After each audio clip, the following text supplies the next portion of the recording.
Today is Thursday, September the 5th, 2024. And welcome to episode 112 of Rural Reliance with Canny Couple. I'm Julia. And I'm Aaron. We're a small homestead family in rural Southwest Virginia that work every day to be more self-reliant, less dependent on outside sources, merging homesteading with reality. And we like the frugality topic, as you know. Mm-hmm. So today we want to talk about some of the lessons we've learned. And our goal with this is to not say that you might be failing in these areas, but maybe they give you a different perspective. Yep. Like, oh, wait. Like, I didn't realize that this was a problem because we've had those issues.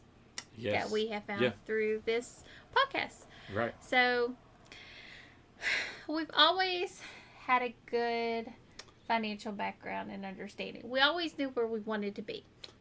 Wanted to be, yes. Now, were we always on par with it? No. No. Did we struggle a little bit?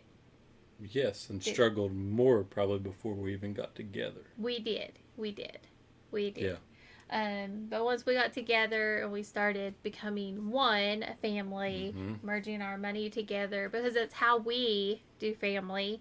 Right. We don't do separate finances. We consider ourselves one family, one pot. That's where all the money comes from. Right. Yeah. And like when we budget, when we look at account balances, they might have different names for different things, but they all equal one total. They do. That's for, our family. That's what the goal is for our family. Yep. And we know people have different views on this. They have different understandings and different viewpoints, and teach their own. I feel like we've probably gotten further because we've been together. And that could probably be a lesson that we learned. Working together, we did get further along. We did. A lot of times, it takes even having that extra income to put toward debt while you live off the other one. Mm-hmm. I mean, and I think that's probably what, if we hadn't had, I don't think we couldn't have been where we're at now if I'd been the only one working at the time with the debt we had before. We couldn't have. Right. But not only that, but because we were both involved in the finances together, I think we went further along. Yeah. Because we never took steps apart. Right. We always made sure we took steps together. And when we first started talking finances as a couple, this is one of the lessons we learned very early on. We learned that finances were important and we wanted to go to the same place together. We didn't want to argue about money together. Yep. Yeah. And when we first talked about combining finances, I mean, it was a really quick discussion. Mm-hmm. I mean, it was a really quick discussion. And we just said, okay, no, we're one family. This is how we're going to go. And this is the move we're going to make. And I would say it's made us better. We're really good at communicating with each other about money we need to spend, money that's going to be spent, coming in, coming out. We don't make purchases without the other person knowing. Yes. This is probably one of the biggest things that people would have the biggest issue with.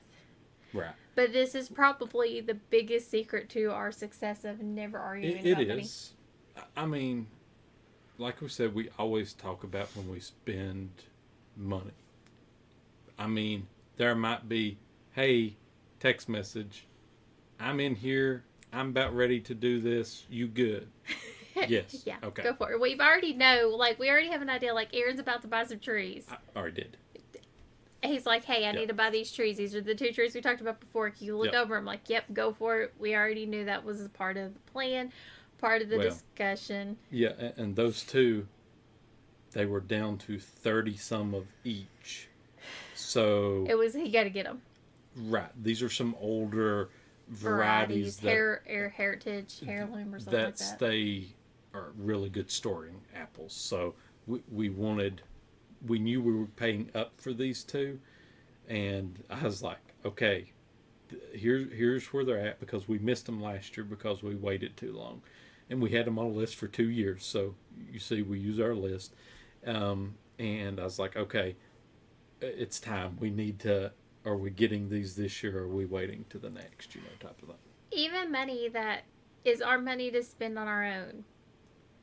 we still know what the other person's purchasing. We still make that That's discussion before I buy Well, anything. well, I was gonna say you probably know why I am. I'm He's saving. I'm saving, and I'm like, I need $20 to get this.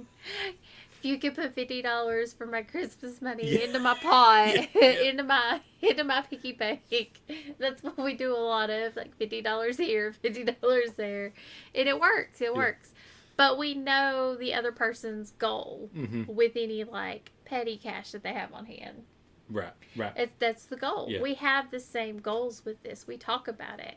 And that's probably been one of the biggest lessons we learned, because I came from a position where I never really talked to anybody about my finances. I didn't have anybody. And Aaron, he was. I knew a little bit about, like, hey, this is how to cut subscriptions. This is how to save money on that perspective. But, okay, I mean, I was getting convenience meals, paying up for those. Paying up for chicken. Paying up. I just mentioned the other day to somebody, I used to go to Walmart on Friday evenings and pick up chicken tenders and potato salad. That's when it was cheaper. That was when it was cheaper. So we learned, and we made a lot of mistakes, but I would say combining finances for us was one of the really big financial lessons we had to learn, we had to work through, but we've done really well with it. This is probably one of the areas I say we have done the best in, is working together on our finances. Now, we weren't perfect. I would say even from a year ago, where we are now compared to where we were last year, we've made leaps and bounds. And the key to that is the weekly budget meeting. It is. We've got more in depth of tracking to see trends, tracking to see, talking about upcoming purchases. Like, seriously, I will say, okay, well, here's what we have to get. Here's how much money I need in the grocery budget. Here's what I need to stockpile on. Even when we're not having our budget meeting, we were just talking, I need to get flour. Yep. I've got to get flour. I need to get rice. These are things I have on my stockpile list. They're not things I need right now. They're things I would like to have in a couple of months. So we have those conversations, and it really does help. And in all reality, how long does a budget meeting take us? Takes you a lot longer to prep. 10 minutes, maybe. 10 minutes max. Yeah. I mean, going through. Because we go through that, we look at it all, and then we spend probably 10 minutes making our calendar for the week after that. And that's the second most important part of the weekend. But we've learned a lot. We've learned so much. So here's a few of the others. Staying debt free is not easy. It is not in today's society. Not today. Because everything's made around wanting to put you in debt. Our society is built on debt. You hear us about everything, borrowing money to get certain stuff done. Well, when everybody does it, it's hard. You feel the pressure. It is. It's harder to get outside of the line of everybody in this line compared to one or two people. I still feel it. I feel it a little bit at the pool sometimes. I'm sure you feel it more than I do. Seeing people, talking to more people, like, man, that would be nice, but I have to go in debt to do it. I would say the only thing, honestly, that I would think about, even just the thought-wise, would be more land. But I know how much land right has went to that it would. It's not feasible. It's not worth it. We've actually talked about this. This was a goal for us. It was one of our earlier ones. Well, this was a goal for us the past few years. It was, until everything increased so much. We aren't paying that much money for a piece of property you can't even access with a vehicle in our area. That's insane. So it's just one of the things that you have to struggle with. The system's built to keep you in debt. It's hard to get out of debt. Yep. They charge you more to pay off your debt. Yes. Ask us how we know. And it's considered normal. Good. You have good debt. Yes. You always hear good debt versus bad debt. Okay. All debt's bad. All debt's bad. All debt's bad. There's no good or bad.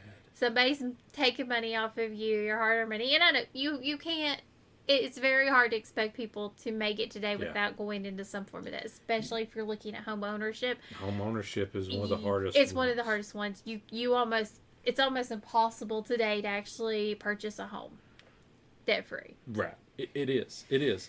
The way prices are, the way everything has went, it makes it where you're probably going to have to go into it for a period of time, but what is the period of time that you're comfortable with, you know?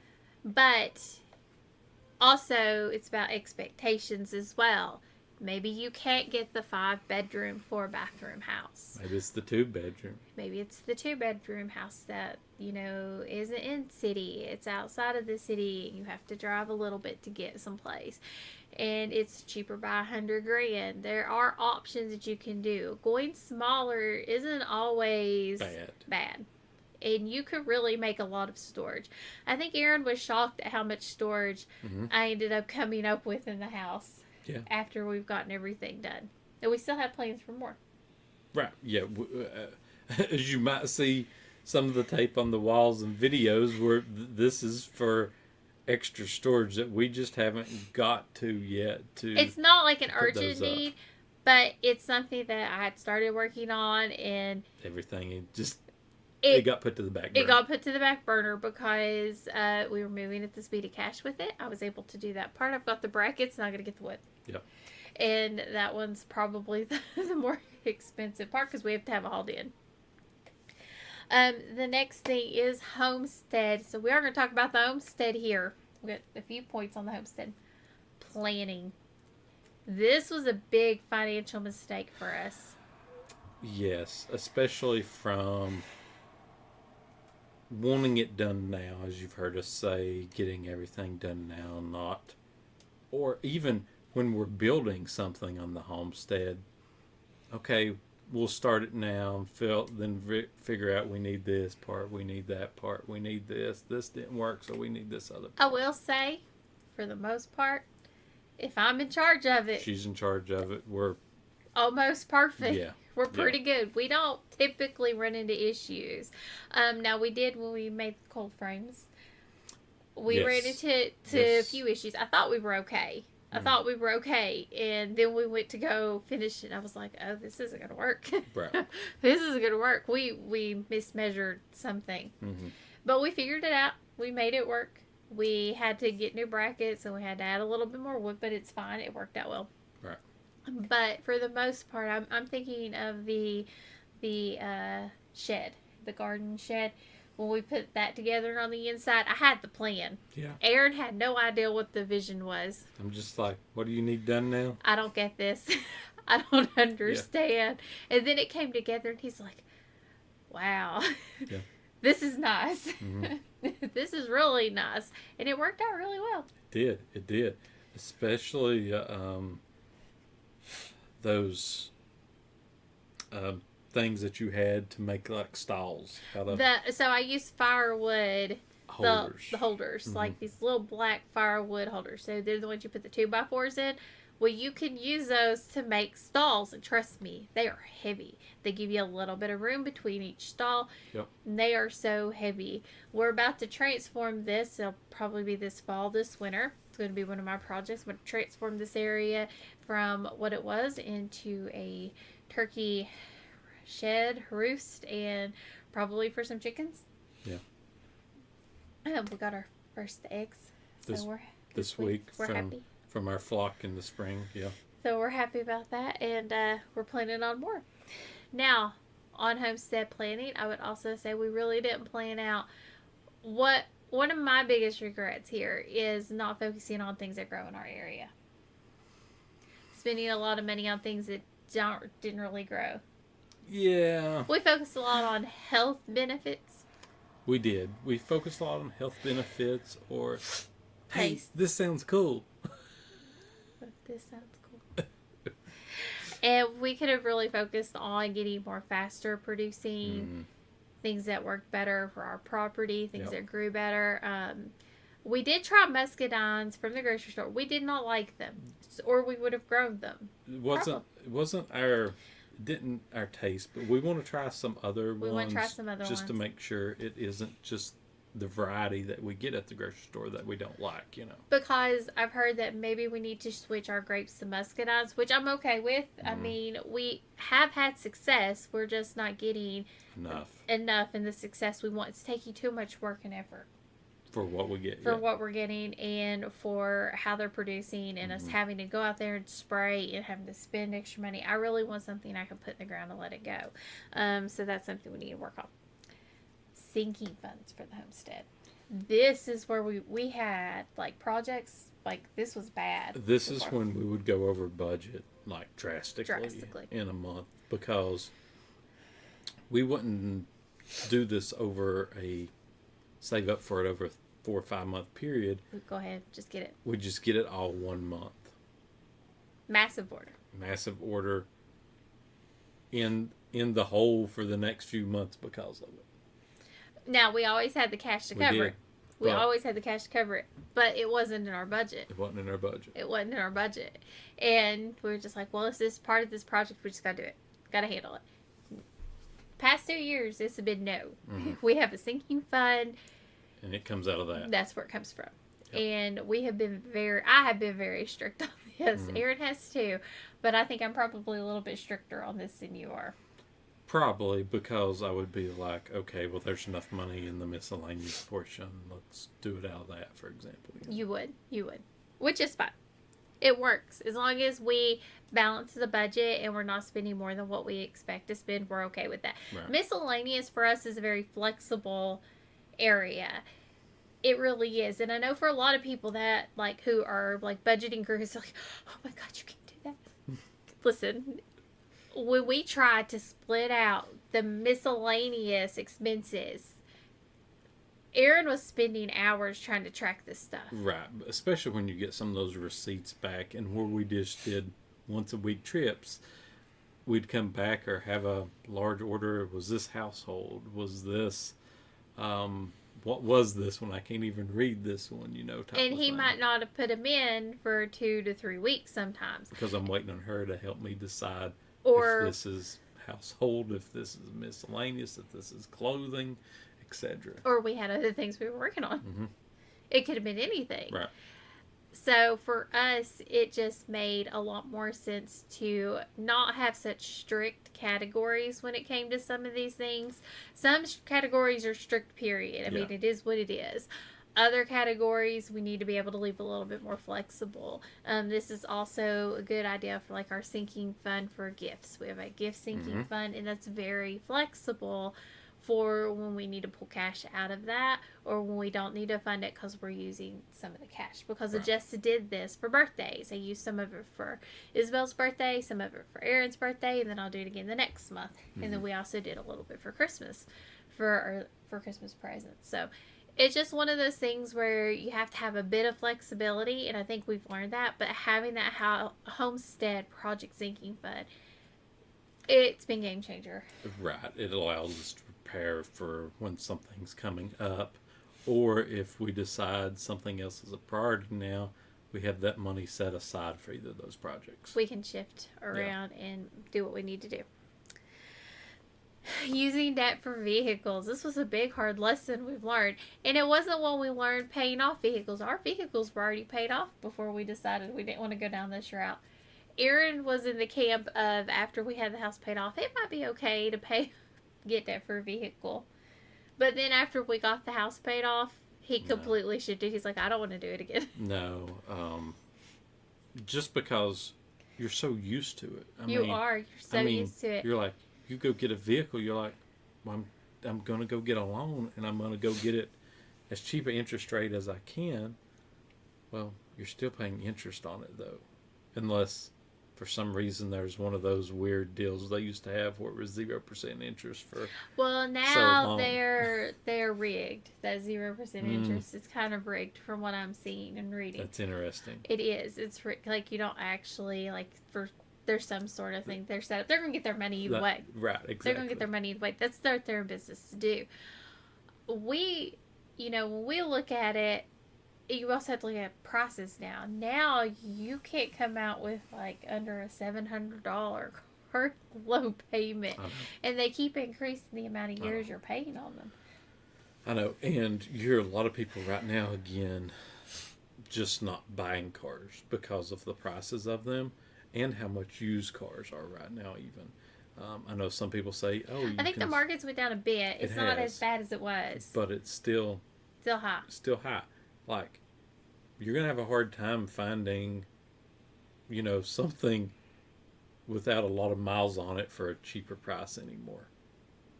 I mean, it's just one of the things you have to struggle with. But for us, cash forward, we've really learned our lessons there, and I feel like that's probably one of the areas where we've made our biggest mistakes. Not funding the house remodel with cash. We could have. We could have done cash. We didn't think of it that way. We were like, we've got to get this loan. We've got to get this done, and the way we did it too, we didn't know if we was gonna have to pay somebody up front that worked on the house or what. We did weekly payments with the people that we worked with. They worked. We paid them every week. We go make our order of what they needed. They get it, carry it here. We pay them for the week. And that worked out really well. And it also helped make sure we were able to keep up on pace with what we were spending, with how much was actually coming out. We were actually able to manage the amount we were spending. Yeah. So we've had to learn a lot about delayed gratification. I would say we really learned this in the past few years because when we first got together, it was more like, ooh, I want this. Let's get this. And, ooh, this looks nice. Let's get this. Yes. Or this makes a lot of sense. And we've had to learn about that. We have. A lot of it is, I think this would help us out from this perspective, and maybe we should have waited 6 months from there and then looked at it again, type of thing. Now we're at the point where it's not delayed gratification. It's like we're holding off too long on the purchase, even though we shouldn't be. And that's something we're having to combat personally, but it's that mentality that we're like, we don't want to spend money if we don't have to. Right. But we were going to have to balance it. Yeah. It's too extremes. You can't have complete gratification and then you can't be in a point where you're not moving forward because you're not willing to invest in yourself and your homestead. We've learned to use what we have. And I would say, the big one for me has been pantry. This has been huge for me. So before, my pantry, my cabinet setup was terrible. I hated getting in the pantry. I hated getting in the cabinets. It was hard to figure out where it was. Hard to find anything. No matter how I organized it, no matter how hard I tried, I could not find a way to make it function for us. Yeah. It just did not work well. Well, once we got the house updated and I have my pantry wall, I will say that has completely changed. And I've really learned to rotate, use what we have, and to manage that so much better compared to before. So much better. So I would say for me, that's a huge learning how to use what you have, learn to manage that before you go and keep buying, replacing, and not knowing what you actually have. I mean, a good example is probably baked beans or ketchup for us before. I was going to say peanut butter. I was about to say peanut butter first, but I was thinking, we knew we used the peanut butter. So let's say baked beans, I'm just talking about pork beans. So it was one of the things we make and take a lot to events. So we would buy cans of it, but we might have some of it in the closet, some of it underneath the cabinet, some of it maybe stored some other random spot. And it was, we're out when we ran through one of the 3 locations, but we actually had 2 other locations that we'd forgotten about. And the other one would be spices. Spices were bad. So when spices were bad. So when we were clearing out this closet to get everything else for the house remodel, found like 2 or 3 bags of spices that we had forgotten about, like we'd put in the stuff, and I'm like, well, we don't have to buy any of that for the next 10 years. I've got a whole shelf. Garlic. I have a whole shelf just dedicated to duplicate jars of spices. And 2 full shelves of actively using spices. So we had bought so many, and we just didn't manage them well. I would say another thing that we didn't manage well, we had like sheet sets that we hadn't used. We were kind of holding on to. We should have been using them. We are now. Now we rotate between two different types. We have flannel in the winter. We have the t-shirt in the summer. That works really well for us. That because it does keep you cooler and warmer. The flannel almost burn you up. They do. They almost burn you up, but it's nice in the wintertime when it's really cold, but they are very warm. And what else would you say for delayed gratification? Like technical purchases, maybe? That would be more your alley. You've always been really good about holding off on things that you want. You've never been like, God, I have to get this now. Unless it's something that you're like, oh, this ham radio equipment's not going to be available in 2 months. I need to order it because it's going to take 3 months to get here. And that's honestly where I'm about at right now for one of the antennas I want. So he'll end up owing the bank. I owe the bank type of thing, because it's coming from Poland, so it's going to take a while. And the prices have been fluctuating so much because of the currency conversion between U.S. and whatever they use in Poland. I'm not for sure what their currency term is over there. But it's been fluctuating a lot more. And honestly, if I'd bought this 6 months ago, I'd probably save $30 by now. So it's one of those things where I'm like, okay, I'm afraid it's going to go up again. Or this one here is made by like this one guy, just this one guy. What if this guy passes away in the next 2 months? Like another ham radio I had on my list, made by this one guy. They've shut down operation because he's had some kind of surgery, it said we hope to open back up next year. These obscure pieces of equipment. It's just things that we have to deal with. Miscellaneous purchases. So here's one of the areas I think we've grown the most in the past 8 months. Definitely. We were very bad about going over miscellaneous there for a while. Well, especially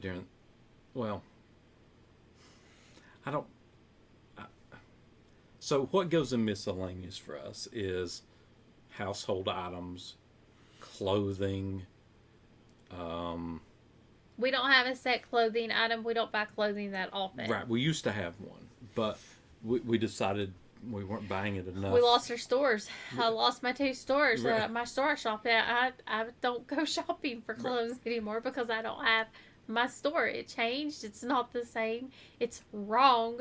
And every time we go, I want to throw up. Every time we go, I want to throw up because I'm like, what happened to my store? Right.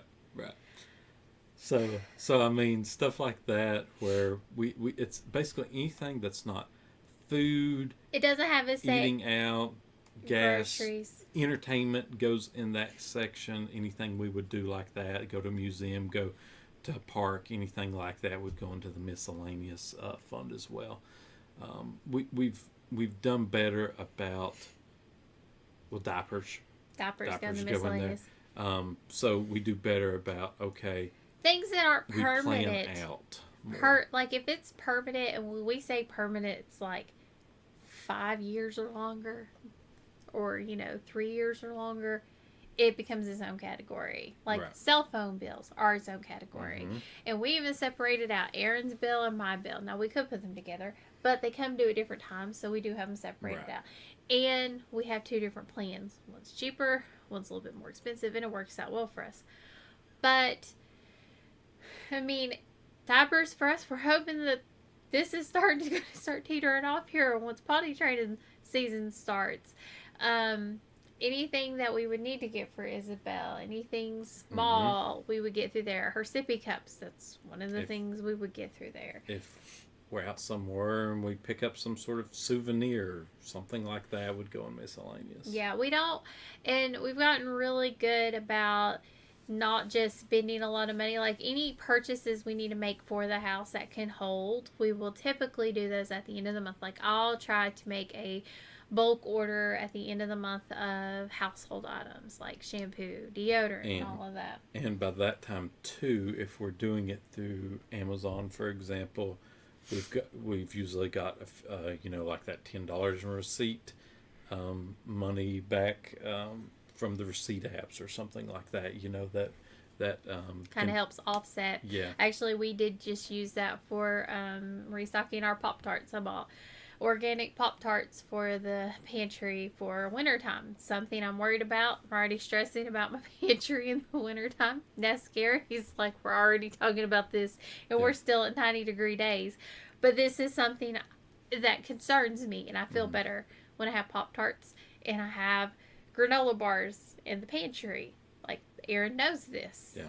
I feel better because I have canned chicken. We do have the canned chicken. That makes me feel good going into winter. That is true. That is something we usually don't have. We'd have a couple little cans, but not like what we have right now. Right. And we might have more. If they have another sell, we'd hit it up again. Yep. Absolutely. I checked today. They didn't have it on sale.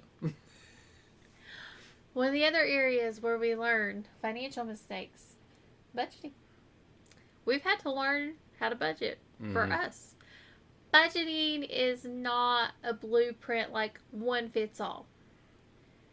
What you find important to spend your money on is going to be different than us. Like, you might need to have a item on yours, a line item that says coffee. I need to have $30 every month for coffee. Hey, a water bill. See, for us, we don't have water bill. We don't have a water bill. But we're going to have a higher electric bill because that's what runs our water. Yep. Or you might have a gas bill. We don't have a gas bill. Right.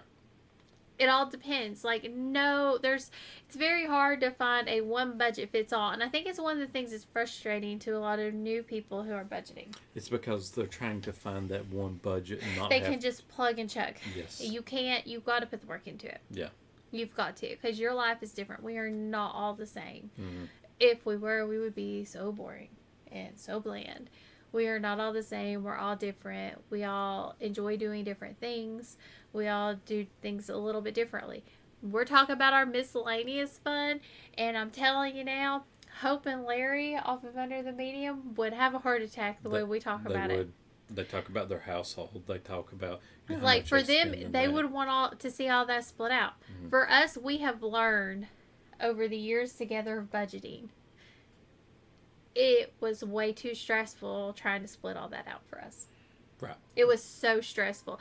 We spent so many hours, and then over the years, we've changed little things. We tweaked our budget a little bit, and we keep tweaking it a little bit more. We keep making it better and better for us.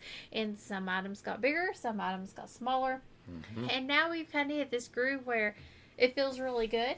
Yeah. Now, there's a few things we still want to change. We want to make sure we have like a sample bare bones budget in there so we can see it. Like, we did. We talked about that just recently. Like, okay, well, what if we have to switch over right quick? Which categories would the bare bones and once again? What would we lower those dollar amounts to? Mm-hmm. What would it need to look like? So if we needed to flip the switch, we could. Yeah. And it wouldn't be a question. We are on a discussion. We already know.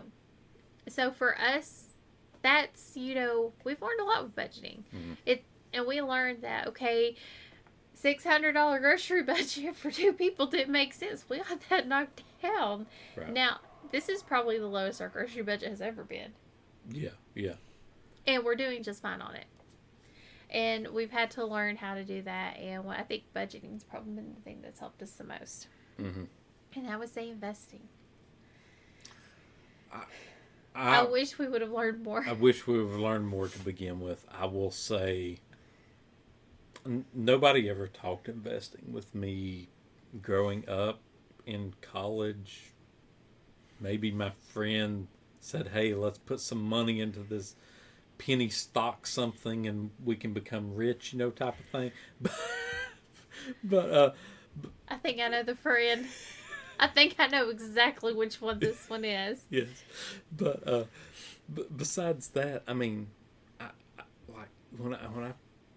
so my jobs I had out of college, none of them would put any type of money into a 401k. They didn't even have 401ks at those type of places. They did offer putting into their own personal stock and getting some back from it. I was like, I don't even know if this is worth it, because it was one of those private ones that's not out on the stock market. So you're like, well, what's its value? What is it really worth? What am I putting money into, type of thing, you know? So, and then when I came over here, I'm just like, well, I guess I just put in whatever the match is. I was like, I have no idea. In a target date fund. Yep. I had a little bit more of a background. Yes, and then after your job you were in helped as well. Well, that was where the background Right. came from. I learned a little bit about that job. I learned a lot on the processing side, and we're not financial advisors, so we're not offering advice. But I did learn some basics. Now, I wish we would have probably been more heavy, but we were at a point in our life where we were paying off debt, and we had to make those decisions. I almost wish we probably would have held back on some of our investing to pay off more debt at the beginning. I think that might have helped. But we weren't making as much money then. No, we weren't. But at the same time, I didn't know if 1% is good compared to 20%. No, we upped you. We did. I upped him when we got together. Like, we need to up this a bit. Right. So, I mean, stuff like that is where it was an area I wasn't familiar with. Stuff that I wish I'd learned more. I'd studied more in some of those things. Well, they didn't teach that. Well, they didn't teach that in school. Well, no, but self-learn, Would you have thought to self-learn, I need to learn about 401ks and how they work. No, and also about IRAs and Roth IRAs and RMD. You really think you're going to know about all that stuff? No, but I wouldn't have either.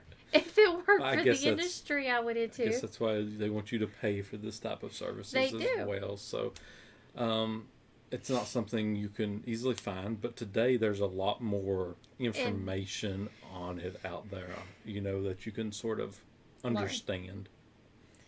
So we wish we learned more about investing and been able to adjust our budget a bit more so we could have actually fully maximized our investing while we were paying off debt. I do feel like we were probably spread a little thinner than we should have been. Yeah. Especially at the beginning. Yeah. At the beginning when we weren't, Right. Agree.